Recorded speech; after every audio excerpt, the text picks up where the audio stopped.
एक सहाबी आए थे हुजूर की बारगाह में, यूं कहा, या रसूल अल्लाह सल्लल्लाहु अलैहि वसल्लम, दूसरे लोग सब जो आपके पीछे नमाज पढ़ते हैं तो रोते हैं, गिड़गिड़ाते हैं, अल्लाह को याद करते हैं, मुझे रोना नहीं आता, कुरान पढ़ने पर मुझे अश्क नहीं आते। हुजूर पाक सल्लल्लाहु अलैहि वसल्लम ने फरमाया, तुम्हारा दिल सख्त हो गया है। यह फरमाया, तुम्हारा दिल सख्त हो गया है, उसको नरम करो। कहा, क्या करूं? क्या इलाज मेरे आका ने बयान किया। वजीफे के लिए मौलाना जलालुद्दीन रूमी रहमतुल्लाह ताला अलैह एक बात और भी कहते हैं, खाने काबा देखा है? खाने काबा, तवज्जो चाहता हूं, खाने काबा इतना मुअज्जम, इतना मुकद्दस है कि उसके लिए करोड़ों मुसलमान पूरी दुनिया के अतराफ व अकनाफ से आकर तवाफ करते हैं, बोसे देते हैं, सीना लगाते हैं।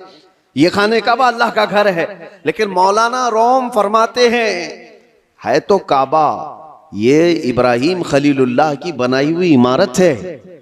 इब्राहिम खलीलुल्लाह अलैहिस्सलाम की बनाई हुई इमारत है काबा। और वो कहते हैं कि काबा बिनाए खलीले अतहरस्त, वो दिल गुजरगाहे रब्बे जलीलस्त। लेकिन दिल जो है मोमिन का दिल, अल्लाह के रसूल ने फरमाया, कल्बुल मुमिन अर्शुल्लाह, मोमिन का दिल अल्लाह का अर्श होता है। काबा इब्राहिम खलीलुल्लाह ने बनाया, दिल तो रब्बे जुल जलाल ने बनाया। तो कहा है मौलाना रोम ने कि काबे से भी अफजल है मोमिन का दिल। काबे की बेहुरमती उससे बढ़ करके मोमिन के दिल की बेहुरमती है। मोमिन के दिल का मकाम और भी बुलंद किया गया। इसीलिए मेरे अजीजों, हुजूर पाक सल्लल्लाहु तआला अलैहि वसल्लम ने जो फरमाया, इत्तकू फिरासतल मुमिनी फइन्नहु यंजुरु बिनूरिल्लाह, इसका मतलब क्या है? हुजूर ने फरमाया, मोमिन की फिरासत से डरो, इसलिए कि जब वो देखता है तो अल्लाह के नूर से देखता है। ये किसके लिए फरमाया गया? वो मोमिन सालेह जिसका दिल पाक है। होता क्या है मैं आपको बताऊं, जिसका दिल पाक है, औलिया कामिलीन की बारगाहों में जाने के वक्त होता क्या है, आप आए और कोई चीज आप जुबान से कहा नहीं, लेकिन मैं एक शीशा लेकर के बैठा हूं, एक आईना लेकर के बैठा हूं, आपके आते ही आपकी पूरी तस्वीर इस आईने में आएगी कि नहीं आएगी? कुछ नहीं कहा आपने, बोला कुछ नहीं, और मैं आपकी तस्वीर पूरी आईने के अंदर देख सकता हूं। बुजुर्गाने दीन के दिलों का मामला ऐसा ही है, वो इतना पाक दिल होता है, जो भी सामने जाता है उसके दिल की सारी तस्वीर उनके दिल पर छप जाती है। वो ये तक भी जानते हैं कि क्या चीजें लेकर के आया है। ऐसा नहीं है कि ये किसी और ताकत और कुव्वत से, जादू सहर सिफली से ये मालूम कर रहे, बल्कि दिल की पाकीज़गी इतनी है कि सामने वाले के दिल की तस्वीरें इस पर छप जाती हैं। दिल पाक रखने का इसीलिए हुक्म बुजुर्गान दीन ने फरमाया।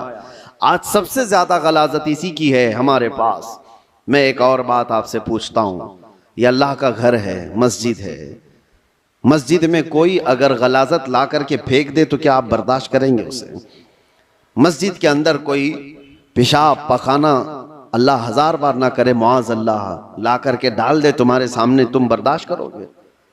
आप झगड़ लोगे, थप्पड़ लगा दोगे, उसको निकाल बाहर कर दोगे कि ये अल्लाह का घर है, यहां पर गलाजत कैसे डाल दिया तूने?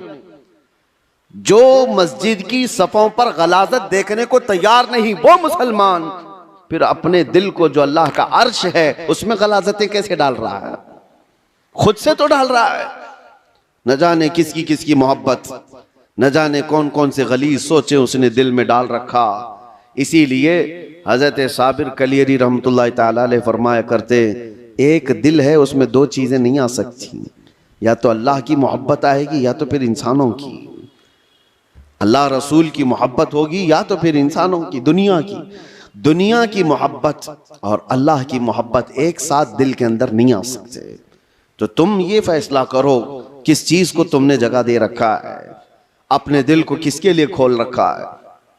मेरे अजीजों, और एक इलाज की तरफ मैं आपको लेकर चलता हूं। अल्लाह के रसूल सल्लल्लाहु ताला अलैहि वसल्लम के पास एक सहाबी आए।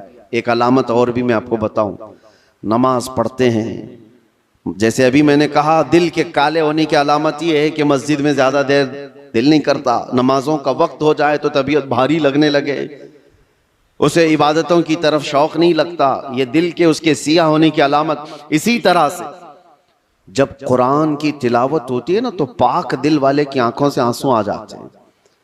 साफ दिल वाला नमाजों में माह हो जाता है, डूब जाता है। और दिल के अंदर अगर गुनाहों का बोझ हो तो नमाज भी भारी। वो पीछे से चिल्लाने लग जाए, इमाम साहब कितनी लंबी किरात करते हैं यार, ये तो दुआएं कितनी लंबी लंबी मांगते हैं, हमारा काम धंधा है। तुम्हारा दिल का बोझ है जो तुम 3 घंटे 4 घंटे मैच देखने पर ये नहीं कहते कि कितना लंबा चल रहा है। फिल्में देखने पर कभी ये नहीं कहते, लेकिन मस्जिद में 10 मिनट से ज्यादा की अगर जमात हो जाए तो ये बेचैनी और बेकरारी क्यों बढ़ जाती है। आपको पता है वो सहाबा इकराम जब नमाज पढ़ाते थे, हजरत मुआज इब्न जबल फजर की नमाज में उन्होंने पूरे सूरे बकरा पढ़ा दी थी। सूरे बकरा 2.5 पारे की है, आप 2.5 सफा नहीं सुन पाओगे। 2.5 पारे तकरीबन उन्होंने पूरे फजर की नमाज में पढ़ा दी। तो वो सहाबा ना होते थे सुनने में। अब जिस बात के लिए मैं कह रहा हूं, नमाजों में अगर बेचैनी और बेकरारी बढ़ गई है तो क्या करना चाहिए। एक सहाबी आए थे हुजूर की बारगाह में, यूं कहा, या रसूल अल्लाह सल्लल्लाहु अलैहि वसल्लम, दूसरे लोग सब जो आपके पीछे नमाज पढ़ते हैं तो रोते हैं, गिड़गिड़ाते हैं, अल्लाह को याद करते हैं, मुझे रोना नहीं आता, कुरान पढ़ने पर मुझे अश्क नहीं आते। हुजूर पाक सल्लल्लाहु अलैहि वसल्लम ने फरमाया, तुम्हारा दिल सख्त हो गया है। यह फरमाया, तुम्हारा दिल सख्त हो गया है, उसको नरम करो। कहा, क्या करूं? क्या इलाज मेरे आका ने बयान किया। वजीफे तो करते ही रहते हैं। हुजूर पाक सल्लल्लाहु ताला अलैहि वसल्लम फरमाते हैं, जाओ किसी यतीम बच्चे के सर पर हाथ फेरो, अल्लाह दिल नरम कर देगा। एक इलाज ये भी मेरे आका ने फरमाया, यतीमों के लिए दिल में अपने एहसास पैदा करो, दिल नरम हो जाएगा। आज सच बताता हूं मेरे अजीजों, ढूंढो हजारों ऐसे गुरबा और मसाकीन जिनकी आंखों को पोंछने वाला कोई नहीं, जिनकी ठंडी और गर्मियों के सिलसिले में कोई देखने वाला नहीं। उन बच्चों के लिए अगर एहसास भी दिल के अंदर हो, एक आंसू भी का कतरा भी निकले तो तुम्हारा दिल नरम हो जाएगा। आपको पता है, जब कभी मैं उन फिलिस्तीन के बच्चों को देखता हूं, रमजान आए, ईद आए तो अपने वालिदैन की कब्रों पर जाकर बैठ जाते हैं, और कोई बच्चा अपने बाप को पुकार रहा होता है कि बाबा मुझे सुन रहे हो, आज ईद का दिन है, कोई कपड़े पहनाने वाला नहीं। तो ये ज़माने रसूल याद आता है। ये वो यतीम है कि अगर मेरे आका के ज़माने में पुकारे होते तो मेरे आका कंधों पर बिठा लेते थे। आज उम्मत पर कुछ एहसास नहीं होता। उनकी चीखें, उनकी पुकार को सुन करके सब हम अपने अपने ऐश में मसरूफ रहते हैं। अपने दिल के अंदर एहसास पैदा करो, दिल नरम हो जाएगा।